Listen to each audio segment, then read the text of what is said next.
Assalamualaikum warahmatullahi wabarakatuh. Sahabat kehidupan, mencuri adalah suatu perbuatan yang dilarang oleh Islam. Ini merupakan salah satu perbuatan dosa besar, di mana ia mencuri barang yang bukan hak dia. Hukuman bagi para pencuri dalam Islam bagi pelakunya berhad potong tangan. Hal ini dilakukan sebagai bentuk jera untuk si pelaku, supaya tidak mengulangi perbuatannya lagi. Ada sebuah cerita pemuda yang berniat mencuri di salah satu rumah yang berisi orang-orang soleh. Tetapi pemuda itu langsung diazab oleh Allah Subhanahu wa Ta'ala. Lantas, bagaimanakah ceritanya?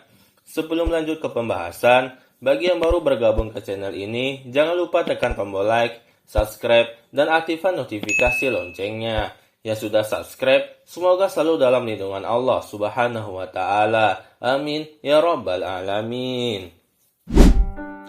Ada seseorang yang memiliki seekor lembu yang tidak dimiliki oleh orang lain. Ia menjualnya seharga 3.000 lira.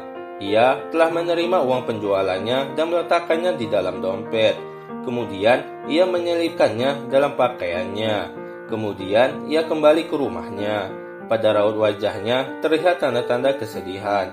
Istrinya mengetahui bahwa lembu yang mereka miliki telah terjual. Istrinya menghibur dan memberikan harapan bahwa Allah pasti akan mengganti dengan yang lebih baik. Ketika malam tiba, sebagai besar masyarakat menetap di dalam rumah karena malam itu sangat dingin. Pria yang bernama Abu Hasan itu dan istrinya duduk di kamar mereka yang sederhana. Ketika Ummu Hasan, istrinya, sedang menyusui anaknya, tiba-tiba ada suara ketukan pintu. Abu Hasan membuka pintu. Ia dapati seorang laki-laki gemetar karena kedinginan. Laki-laki itu berkata, "Aku dalam perjalanan. Cuaca dingin telah membawaku ke kampung kamu. Tidak ada seorang pun yang aku kenal di kampung ini. Aku dalam perjalanan menuju kota Hims." Abu Hasan berkata, "Apa yang bisa kami lakukan untukmu? Kami keluarga miskin. Rumah kami sempit, sehingga kami tidak bisa menyambut tamu." Laki-laki itu berkata, "Aku sangat mengharapkan bantuan kamu. Karena cuaca sangat dingin, izinkanlah aku menginap malam ini hingga esok pagi. Aku tidak ingin meminta apa-apa dari kamu." Abu Hasan berkata, "Kami tidak memiliki ruang lain selain kamar ini. Saya, istri saya, dan bayi kami yang masih kecil tidur di sini. Maafkanlah kami karena tidak ada tempat lain untukmu." Laki-laki itu berkata, "Aku tidur di pojok sini, dan kamu tidur di pojok sana. Kamu bisa membuat tirai di antara kita. Semoga Allah memberikan balasan kepada kamu." Akhirnya, hati Abu Hasan pun lunak kepada laki-laki itu. Istrinya berkata, "Semoga Allah menolong kita, wahai Abu Hasan. Semoga Allah menolak musibah dari kita karena kebaikan tamu asing ini." Abu Hasan dan istrinya menerima tamu itu. Kemudian mereka kembali ke tempat tidur setelah menyiapkan penutup kepala dan kasur untuk tamu tersebut. Tak lama berselang, Abu Hasan dan istrinya tertidur pulas karena mereka lelah bekerja dan hari yang telah larut malam. Sementara laki-laki itu mengawasi mereka berdua hingga benar-benar yakin bahwa semua telah tertidur pulas. Di samping mereka, ada bayi mereka yang masih kecil. Kemudian laki-laki itu bangkit dari kasurnya. Perlahan-lahan ia mendatangi tempat bayi itu. Lalu ia membawanya keluar kamar. Ia meletakkannya jauh dari halaman rumah. Kemudian ia kembali ke kasurnya. Ia pura-pura tidur. Bayi itu merasakan udara yang sangat dingin. Maka ia pun menangis. Ummu Hasan terjaga dari tidurnya karena tangisan bayinya. Ia meraba kasur bayinya, akan tetapi ia tidak mendapatkan bayinya. Maka ia membangunkan suaminya seraya berkata, "Bayi kita telah merangkak ke halaman rumah. Mari kita mengembalikannya ke kasur sebelum cuaca dingin membahayakannya." Lalu mereka berdua sampai ke tempat bayi itu berada. Ummu Hasan mengambil dan menggendong bayi itu seraya berkata, "Alangkah malangnya engkau, wahai anakku. Apa yang membuatmu keluar dari kasurmu pada malam dingin seperti ini?" Ketika Abu Hasan dan istrinya membawa bayi mereka menuju kamar, tiba-tiba atap rumah mereka runtuh dan rumah itu hancur lebur.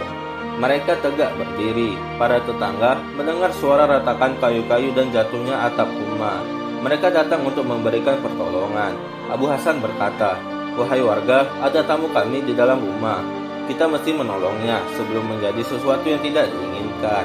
Abu Hasan masuk ke dalam rumah ditemani beberapa orang tetangga. Mereka menuju tempat tamu tersebut. Mereka tidak mendapatinya.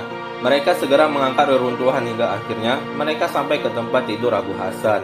Sementara tamu itu telah menjadi mayat di bawah reruntuhan dan di tangannya ada kantong uang milik Abu Hasan. Tamu itu mengeluarkannya dari bawah bantal tidur Abu Hasan. Ternyata pencuri itu telah ada sejak di pasar. Ia melihat Abu Hasan menjual lembunya dan meletakkan uangnya di dalam kantong. Ia berencana mencuri kantong uang tersebut. Maka ia pun membuat rencana untuk mencuri uang itu. Ia mengikuti Abu Hasan dari jauh hingga ia melihat Abu Hasan masuk ke dalam rumah. Ketika mereka tertidur pulas pada waktu malam hari, ia membawa bayi Abu Hasan keluar rumah dan membiarkannya menangis agar Abu Hasan dan istrinya keluar dari rumah. Maka saat itulah ia mengambil kantong uang Abu Hasan.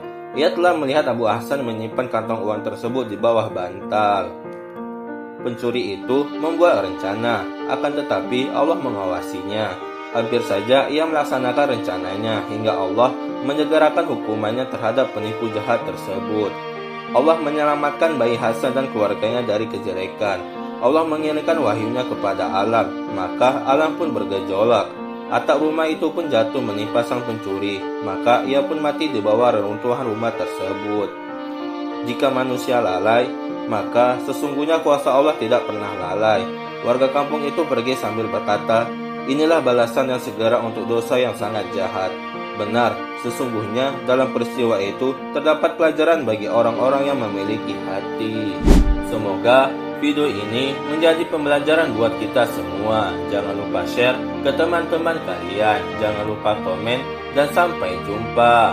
Wassalamualaikum warahmatullahi wabarakatuh.